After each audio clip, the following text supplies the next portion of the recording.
नमस्ते दोस्तों, वेलकम है आपका the ultimate Gyan rise with wisdom पर, जहां मिलती है आपको इंटरेस्टिंग और यूजफुल इन्फॉर्मेशन सिंपल और शॉर्ट स्टाइल में।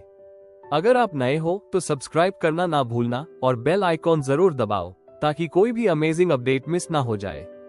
तो आइए स्टार्ट करते हैं। बच्चों, हमारी ये दुनिया कितनी विशाल और रहस्यमय है।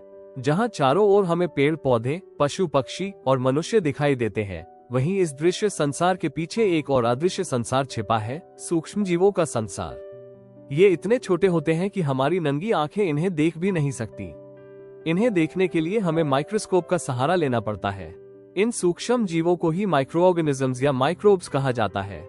ये हर जगह मौजूद रहते हैं, हवा में, पानी में, मिट्टी में, यहाँ तक कि हमारे शरीर के अंदर भी।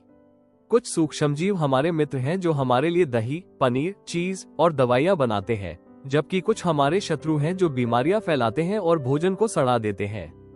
कभी कभी जब ब्रेड पर फफूंदी जम जाती है या दूध खट्टा हो जाता है तो ये सूक्ष्म जीवों का ही कमाल है। ये बहुत छोटे होने के बावजूद बहुत शक्तिशाली है। ये न केवल हमारे जीवन को प्रभावित करते हैं बल्कि पृथ्वी पर जीवन के संतुलन को भी बनाए रखते हैं। इसलिए हमें इन्हें समझना, पहचानना और सही तरीके से उपयोग करना सीखना चाहिए। Types of microorganisms. सूक्ष्म जीवों को उनके आकार, कार्य और प्रकृति के आधार पर 5 समूहों में बांटा गया है: बैक्टीरिया, फंगी, प्रोटोजोआ, एल्गी और वायरसेस। बैक्टीरिया सबसे प्राचीन और सर्वव्यापी सूक्ष्म जीव है। कुछ बैक्टीरिया उपयोगी होते हैं, जैसे लैक्टोबैसिलस जो दूध को दही में बदल देता है, और कुछ हानिकारक होते हैं जैसे वाइब्रियो कॉलरे जो कॉलरा फैलाता है। फंगी भी बहुत महत्वपूर्ण है। इनमें मोल्ड, यीस्ट और मशरूम्स शामिल हैं। यीस्ट से ब्रेड और केक बनते हैं, जबकि कुछ फंगी दवाओं के निर्माण में उपयोगी है। प्रोटोजोआ छोटे जीव हैं जो पानी में रहते हैं। इनमें अमीबा और प्लाज्मोडियम प्रमुख है, जिसमें प्लाज्मोडियम मलेरिया फैलाता है। एल्गी पौधों जैसे सूक्ष्म जीव हैं जिनमें क्लोरोफिल होता है और ये फोटोसिंथेसिस द्वारा अपना भोजन बनाते हैं। और सबसे छोटे हैं वायरसेस, जो जीवित कोशिकाओं के बिना जीवित नहीं रह सकते। वे कॉमन कोल्ड, इन्फ्लुएंजा, पोलियो और कोविड-19 जैसी बीमारियां फैलाते हैं। ये पांचों समूह मिलकर सूक्ष्म जीवों की अद्भुत और डाइवर्स दुनिया बनाते हैं, जिनका जीवन पर गहरा प्रभाव है। अब सवाल उठता है कि ये सूक्ष्म जीव रहते कहाँ हैं? उत्तर है, हर जगह। मिट्टी में, पानी में, हवा में, पौधों की जड़ों में और यहाँ तक कि हमारे शरीर में भी। कुछ सूक्ष्म जीव इतने अडेप्टेबल हैं कि वे अत्यधिक गर्मी या ठंड में भी जीवित रहते हैं।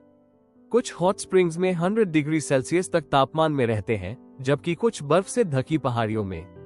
कुछ सूक्ष्म जीव फ्री लिविंग हैं, यानी स्वतंत्र रूप से जीवन जीते हैं, जबकि कुछ पैरासिटिक हैं, जो किसी अन्य जीव के शरीर में रहकर भोजन प्राप्त करते हैं। हमारे पाचन तंत्र में भी उपयोगी बैक्टीरिया पाए जाते हैं जो भोजन को पचाने में मदद करते हैं। कुछ सूक्ष्म जीव पौधों की जड़ों के साथ रहते हैं और मिट्टी में नाइट्रोजन फिक्सेशन करते हैं। इसका मतलब ये है कि ये सूक्ष्म जीव केवल किसी प्रयोगशाला तक सीमित नहीं है, बल्कि हर उस जगह मौजूद है जहां जीवन का कोई रूप है। वे इतने सूक्ष्म हैं कि हमें दिखाई नहीं देते, परंतु वे हर समय सक्रिय रहते हैं।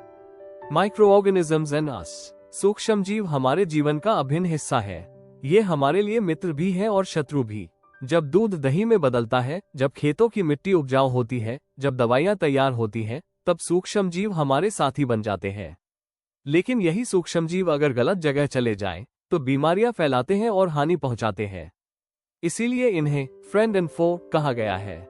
इनके बिना न तो हमारी रसोई पूरी है, न चिकित्सा जगत और न ही कृषि। सूक्ष्म जीव हमारे भोजन, उद्योग, स्वास्थ्य और पर्यावरण चारों में भूमिका निभाते हैं। इंसान ने विज्ञान की मदद से इन अदृश्य मित्रों को समझ लिया है और अब उन्हें अपने काम में लगा रहा है। पर हमें ये भी याद रखना चाहिए कि सूक्ष्म जीवों का गलत उपयोग हमें नुकसान पहुंचा सकता है। इसलिए इनके साथ हमें सावधानी और समझदारी से व्यवहार करना चाहिए। Friendly micro organisms in the preparation of food. भोजन तैयार करने में सूक्ष्म जीवों का बहुत बड़ा योगदान है। जब हम दूध में दही जमाते हैं तो उसमें मौजूद लैक्टोबैसिलस बैक्टीरिया दूध के लैक्टोस यानी मिल्क शुगर को लैक्टिक एसिड में बदल देता है। इससे दूध गाढ़ा होकर दही बन जाता है। यही प्रक्रिया फर्मेंटेशन कहलाती है। इसी तरह यीस्ट, जो एक प्रकार का फंगस है, ब्रेड, केक और पेस्ट्री बनाने में उपयोग होता है। जब इसे आटे में मिलाया जाता है तो ये कार्बन डाइऑक्साइड गैस छोड़ता है, जिससे आटा फूल जाता है। भारतीय व्यंजनों जैसे इडली, डोसा और ढोकला भी इसी फर्मेंटेशन प्रक्रिया से तैयार होते हैं। इस प्रकार सूक्ष्मजीव न केवल भोजन को स्वादिष्ट बनाते हैं, बल्कि उसे पौष्टिक भी करते हैं।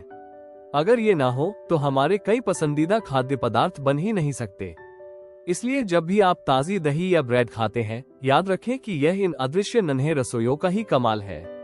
इन इंडस्ट्री, सूक्ष्मजीव केवल रसोई में नहीं बल्कि उद्योगों में भी चमत्कार करते हैं। सबसे प्रसिद्ध उपयोग फर्मेंटेशन इंडस्ट्री में होता है, जहां यीस्ट का प्रयोग अल्कोहल, वाइन और विनेगर बनाने में किया जाता है। ये प्रक्रिया सबसे पहले लुई पास्टर ने 1857 में खोजी थी। इसके अलावा सूक्ष्मजीवों की मदद से citric acid, lactic acid, acetone और ग्लिसरीन जैसे कई औद्योगिक रसायन बनाए जाते हैं।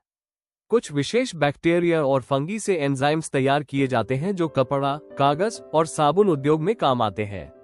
आज की आधुनिक बायोटेक्नोलॉजी इंडस्ट्री सूक्ष्मजीवों पर आधारित है, जहां दवाइयां, हार्मोन और वैक्सीन्स बनाए जाते हैं। ये कहना गलत नहीं होगा कि बिना सूक्ष्मजीवों के हमारी औद्योगिक दुनिया अधूरी है। ये नन्हे जीव वास्तव में हमारी अर्थव्यवस्था के छिपे हुए इंजीनियर हैं। इन मेडिसिन, चिकित्सा जगत में सूक्ष्मजीवों ने मानवता को नई दिशा दी है। जब अलेक्जेंडर फ्लेमिंग ने 1929 में पेनिसिलिन की खोज की, तब से एंटीबायोटिक युग की शुरुआत हुई। पेनिसिलिन एक ऐसा पदार्थ है जो बैक्टीरिया को नष्ट करता है और शरीर को संक्रमण से बचाता है। आज हम स्ट्रेप्टोमाइसिन, टेट्रासाइक्लिन और एरिथ्रोमाइसिन जैसी कई दवाएं सूक्ष्मजीवों से प्राप्त करते हैं। ये दवाएं लाखों लोगों की जान बचा चुकी हैं। लेकिन ध्यान रहे, अगर इन दवाओं का गलत या अधिक प्रयोग किया जाए तो यह एंटीबायोटिक रेजिस्टेंस पैदा कर सकता है, जिससे दवाएं असर करना बंद कर देती है। सूक्ष्मजीवों का उपयोग विटामिन और हार्मोन्स बनाने में भी किया जाता है। इस प्रकार ये सूक्ष्मजीव हमारे लिए स्वास्थ्य की सुरक्षा कवच की तरह है, जो अदृश्य होकर भी हमारे शरीर को रोगों से बचाते हैं। इन वैक्सीन प्रोडक्शन, वैक्सीन्स मानव शरीर को रोगों से बचाने का एक वैज्ञानिक तरीका है। जब किसी व्यक्ति को कमजोर या मृत सूक्ष्मजीवों से बनी वैक्सीन दी जाती है, तो उसका शरीर उस रोग के प्रति एंटीबॉडीज बनाना सीख लेता है। आगे चलकर जब वही असली रोग शरीर में प्रवेश करता है, तो हमारी इम्यून सिस्टम उसे तुरंत नष्ट कर देती है। सबसे पहला वैक्सीन 1798 में एडवर्ड जेनर ने बनाया था, जो स्मॉलपॉक्स से बचाता था।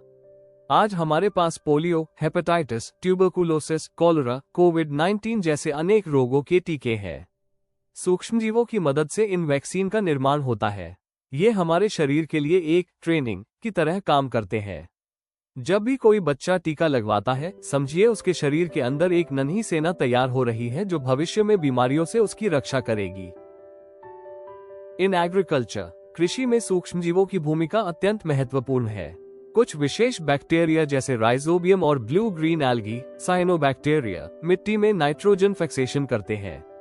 वे हवा में मौजूद नाइट्रोजन गैस को पौधों के लिए उपयोगी नाइट्रेट कॉम्पाउंड्स में बदल देते हैं।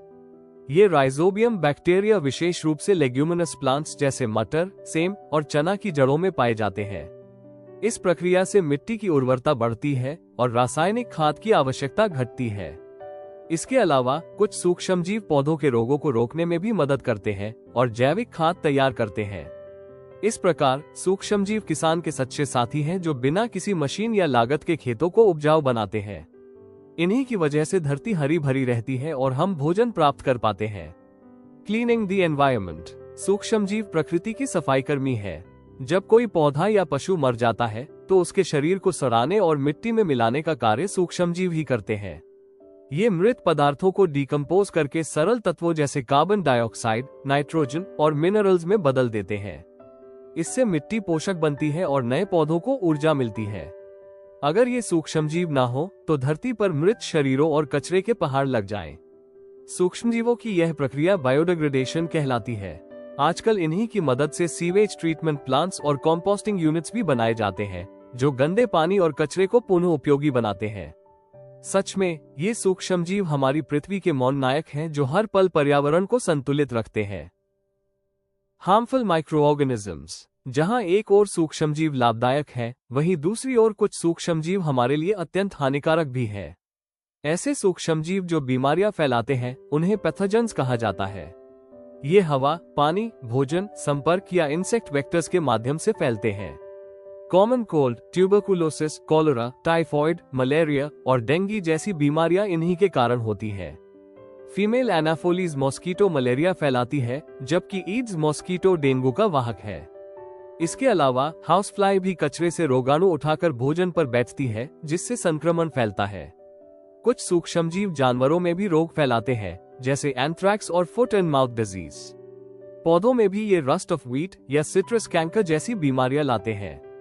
इसीलिए हमें स्वच्छता, सुरक्षित भोजन और स्वच्छ पानी पर विशेष ध्यान देना चाहिए। Food spoilage and preservation. कभी कभी भोजन को अधिक समय तक रखने पर वो सड़ने लगता है। ये सूक्ष्मजीवों की क्रिया से होता है। वे भोजन में बढ़कर टॉक्सिन्स उत्पन्न करते हैं, जो शरीर के लिए हानिकारक होते हैं। इससे फूड पॉइजनिंग हो सकता है।